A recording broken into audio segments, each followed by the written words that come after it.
Article 20 says that it is a duty of the state to provide certain protections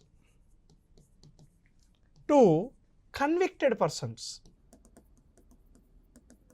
There are certain protections provided to convicted persons. Convicted persons అంటే ఎవరు? నేరం ఆరోపణ రుజువు అయిన వాళ్ళు.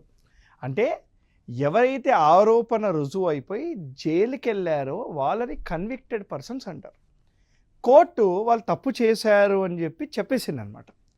వాళ్ళకు కూడా ఆర్టికల్ 20 ద్వారా కొన్ని హక్కులు అనేవి మనకి ఉంటాయి. ఏమేమి ఉన్నాయి సార్ అంటే there are 3 types of rights for them. 3 రకాల హక్కులు ఉంటాయి వాళ్ళకి. The first one is called no ex post facto. No ex post facto. రెండోది నో డబుల్ జియోపారడీ. అండ్ మూడోది no self incrimination.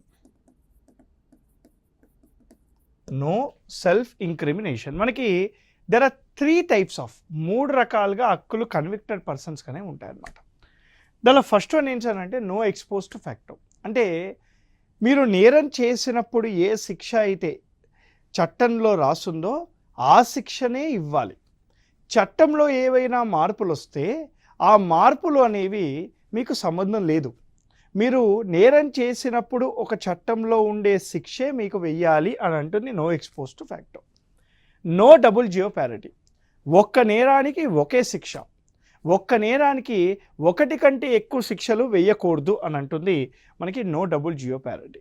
No self incrimination. ఒక వ్యక్తి అక్యూజ్డ్ అంటే ఒక వ్యక్తి మీద ఆరోపణ ఉంటే ఆ వ్యక్తి యొక్క సాక్ష్యం అనేది కోర్టులో చెల్లదు అని అంటుంది ఆర్టికల్ 20 నో సెల్ఫ్ ఇంక్రిమినేషన్. అంటే ఆరోపణ ఉన్న వ్యక్తి యొక్క సాక్ష్యం అనేది కోర్టులో చెల్లదు.